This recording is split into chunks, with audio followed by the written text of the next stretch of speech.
친일 임명사전이 아니라 친일 마녀사전이다.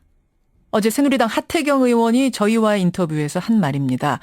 서울시 교육청이 서울시 내 모든 중고등학교에 배포하기로 한 이 친일 임명사전을 두고 친일파가 아닌 인물들까지 친일파로 규정해서 마녀 사냥을 하는 사전이다. 뭐 이런 뜻으로 말을 한 건데요. 이건 하태경 의원만의 입장이라기보단 지금 새누리당의 입장입니다. 예, 집권 여당이 이 친일 임명사전 배포 자체를 반대하고 나선 거였습니다.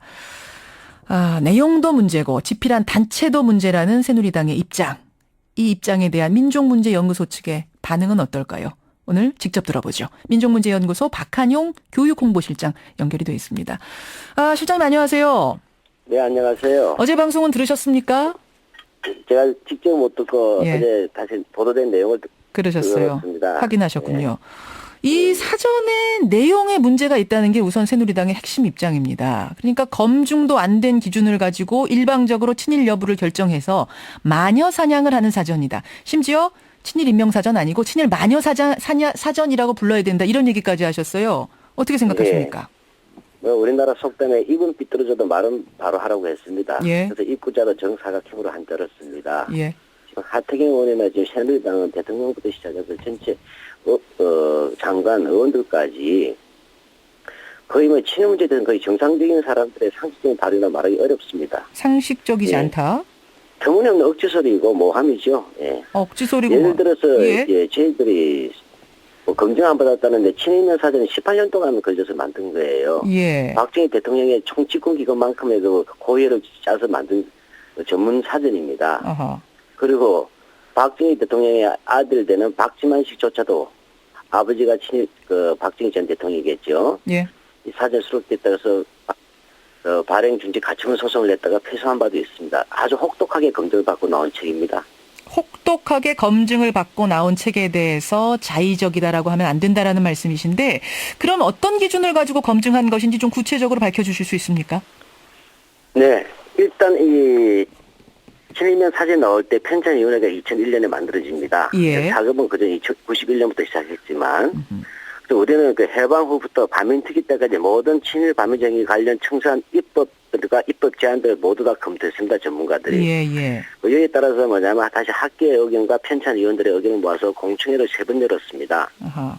예, 이렇게 해서 뭐냐면 선정 기준안을 만들었고. 혹시 그 과정에서 전문가나 이런 분들이 좀 한쪽으로 치우친 건 아니냐 이런 질문하시는 분 계실지 모르겠어요. 저희들 명단 그때 다 공개했습니다. 예. 그래서 이 친일 부분 역사학자만이 아니고 전문 분과들이 많습니다. 문학, 영화, 음악 이런 식으로 저희들이 전문적을 흔히 말해서 장애가 된 인사만 뭘 능력도 없고 그런 분인지 아닌지 우리가 어떻게 알겠습니까? 아하. 오히려 좌우 이렇게 이야기하는 것이 아니고요. 예.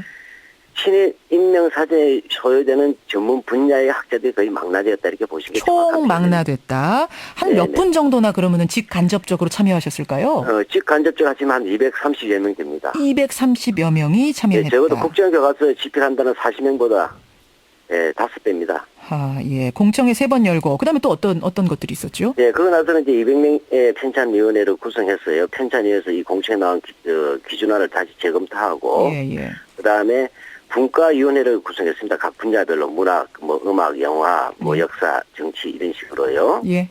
그래서 전문위원들입니다. 그다음에 상임위원회를 또 구성했습니다. 이 과정에서 다양한 조사 결과에 따른 개인 행적들에 대해서 다시 재검토를 합니다. 아하. 예, 그래서 바로 이 분과위원회에서는 예를 들자면 문학분과라면 문학분과에서 한 5명의 전문학자들이 나와서 만장일치로 합의를 해야 됩니다. 예. 수록 대상을. 그러니까 그 사람에 대해서 A라는 인물을 신일 임명사전에 넣기 위해서는 만장일치가 돼야지만 넣는 방식을 택했다. 예, 참고로 이럴 때 문학 같은 경우는 친일면 사전 편찬을 반대하시는 분들도 함께 저희들이 초빙해서 검토했습니다. 친일 임명사전 자체를 반대하시는 분들도 들어갔어요? 검토할 때? 예, 그렇죠. 작품에 대해서는 작가 연구를 했기 때문에. 아하. 예, 그렇게 해서 왜냐하면 한 분이라도 이견이 있으면 저희들이 보류 치료를 했습니다.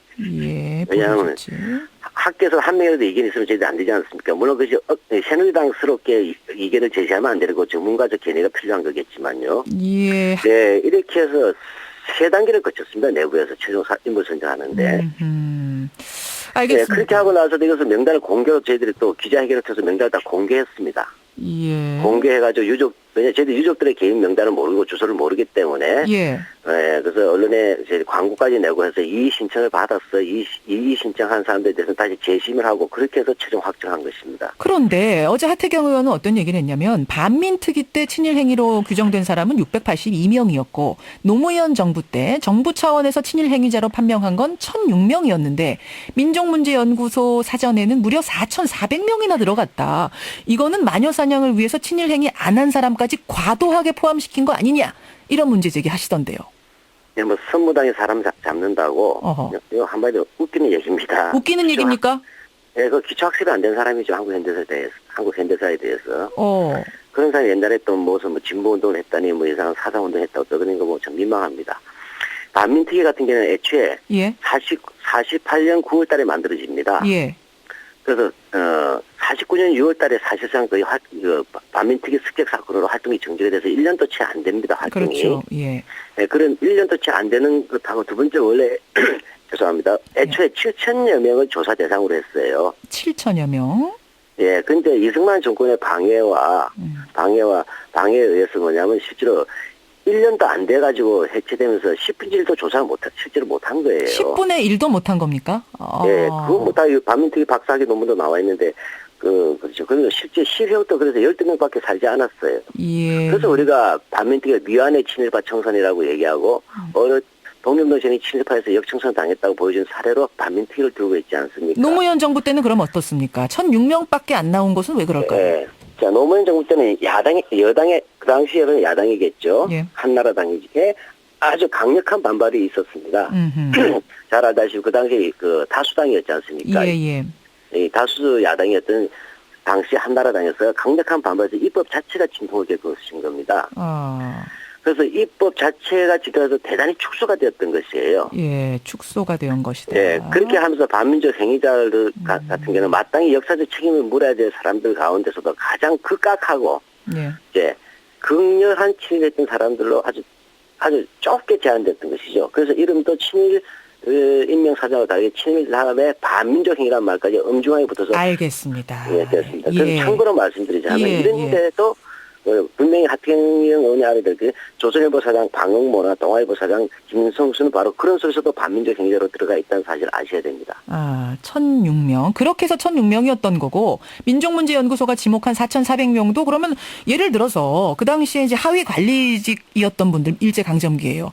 어쩔 수 없이 부역했던 이런 사람들의 경우 넣는 건 너무 과하지 않느냐 뭐 이런 문제 제기하는 분들도 계시는데 그런 경우는 어떻습니까? 그래서 민족문제에서 가장 강하게 주장하는 게 만해 사냥하지 말고 기틀 얘기하지 말고 몸통을 얘기해야 된다는 거죠. 구조적이기나. 예. 그렇기 때문에 저희들은 뭐냐면 요즘 새누리당이나 1, 2부에서 나오는 뭐 면세기해서 친일파라든지 하는 얼토당토하는 얘기는 하지 말라는 겁니다. 그런 사람이 빠졌습니까? 그러면 하위 관리직들은? 지금 기본적으로 여기에서는 뭐냐면 저희들이 두 가지가 있습니다. 직위를 기준으로 한 것하고 행위를 기준으로 한 것 두 가지가 있습니다. 예. 즉 다시 직위라고 할 때는 뭐 사실 그 직책에 있어서 뭐 직급이 얼마 높으냐는 하는 그 책임사와 연결되지 않습니까? 영향력하고 이때 저희들은 고등관 이상으로 했습니다. 고등관 이상의 직책을 가진 사람 중에서 행위가 엄중했던 사람들 친일 행위가 이렇게 아니, 고등관 이상의 경우에는 그 예. 삼림상 재직한 자들의 경우 대표적으로 군수들입니다. 예. 군수나 그다음에 육군 소위 이상. 아하. 이들의 경우에는 지속성, 자발성, 영향력이라는 면에서 매우 크고 그다음에 고등관에서도 특히 군수가 5급입니다. 사무관이에요. 예. 이 경우 이들에게 조선에 올라오신 최고 행정 직급이에요. 알겠습니다. 네, 예. 그리고 경찰 같은 경우는 경부, 헌병 같은 경우는 헌병 5장, 분대장이죠. 이 사람들에 대해 있었고 이것이 바로 직급이고 예. 그다음에 직무로서는 그 고등계 형사 같은 경우는 그 말단자도 넣어야 되겠죠. 그 독립운동가들만 전문적으로 하니까. 예. 이렇게 해서 돼 있고 그 가운데도 4,000명이 되는 이유는 실적에서 한 1,300명 정도는 말단에서 이른바 토벌들였을 때 행위범들이에요. 아하. 알겠습니다. 이 정도로 일단 듣고 이건 좀 넘어가도록 해야 될 것 같습니다. 질문 드릴 게 많아서요. 청취자 손진영 님도 문자를 주셨는데 어제 하태경 의원께서 친일 인명사전에 우파 쪽 친일 인사는 많이 넣고 좌파 쪽 친일 인사는 빠져 있더라 이런 주장을 하셨는데 이 부분에 대해서 반박해 주십시오. 문자 주셨어요.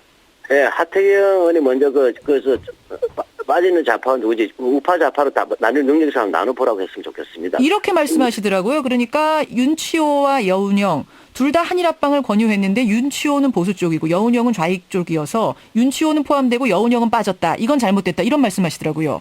임꺽정을 쓴 소설가 홍명희도 예로 드셨고요. 귀신 신하락 까먹는 소리예요. 예. 그 윤치호는 누가 하는 천하가다는 그 최고 친일파 아닙니까? 특급 친일파였고요. 예. 윤실 일찍부터 그렇게 나갔고, 그 다음에 목련 요원현 선생 같은 경우는 1910년 당시에 강원도로 그 학교를 세우셨어요. 그 학교를 세워가지고 강원도로 그 가다가 이른바 한일 합방 소식을 듣고서 대성 통곡하면서 망명을 준비합니다. 그게 되고 그다음에 일제 말에 뉴라이트 그들의 주장대로 모두가 숨지게서 친일을 하거나 숨지게 했을 때 유일하게 조선 독립을 전망하고 건국 동맹이랑 전국적 조직을 만들어 가지고 독립을 준비해 나왔던 분이 바로 여운형 선생입니다. 예. 시정일관 항일로 나왔던 분이고, 왜 홍명희 씨가 왜 친일입니까? 자꾸 납득하기 어려운 얘기를 계속 하고 있어요. 그래서 제가 볼 때는 뭐 홍명희 씨 집안에 위에 선대 한 분이 친일을 했어요. 그래서 그건 친일명 사제에 들어가 있고요. 집안 사람은 들어가 있다. 예, 뭐 직계로서요. 예. 알겠습니다. 그렇게 돼 있고 홍명희 씨는 전혀 그거와 무관한 분입니다. 그러니까 전혀 무관한 사람들까지 지금 예로 들면서 무리하게 주장을 하고 있다는 말씀이신데 새누리당에서는 그 사실은 이 사전 만든 민족문제연구소 자체에 대해서도 문제 제기를 하고 있습니다. 창립선언문을 읽어봐라. 이 민족문제연구소는 통진당과 흡사한 곳이다. 대한민국을 반민족 범죄자들과 외세와 결탁해서 세운 나라라고 창립선언문에 써놓은 곳, 반민족적이고 반민중적인 나라라고 써놓은 이 단체는 좌편향 종북단체다 이렇게 주장하는데 어떻게 답하시겠습니까? 그렇게 되면 친일 반민족 행위 진상규명위원회도 동일하게 통합진보당이겠네요. 너무 생각을 해보시죠. 해방 직후에 예. 만들어진 제1공화국은 학교에서 사실 그 당시 미 군정 보고서에서조차도 일제 때 경찰에 일제 때 친일 군인했던 사람들이 80% 이상이 그 군과 경찰 요직을 찬양해서 했다고 보고서가 있습니다. 예. 통계까지 나와 있어요. 그러고 나서는 어떤 정치학자는 일본군이 한국군으로 바뀌었다는 정도로 탄식할 정도가 돼버렸어요. 그리고 세계일보에서 민족문제 공동조사했던 게 있습니다. 2000년대 중반에. 예. 1공화국부터 제3공화국까지 친일했던 사람들이 얼마나 많은 것을 차지했느냐 할 때 핵심들을 그들이 다 차지하고 있었다는 게 장관 이상에서. 그러니까 객관적인 사실을 창립 선언문에 넣은 건데 그것을 가지고 무리하게 지금 좌편향 종북단체로 몰고 있다 이런 주장이시군요. 네, 제가 볼 때 그러다가 통합진보당이 일종의 법에서 강제산되지 않았습니까? 예.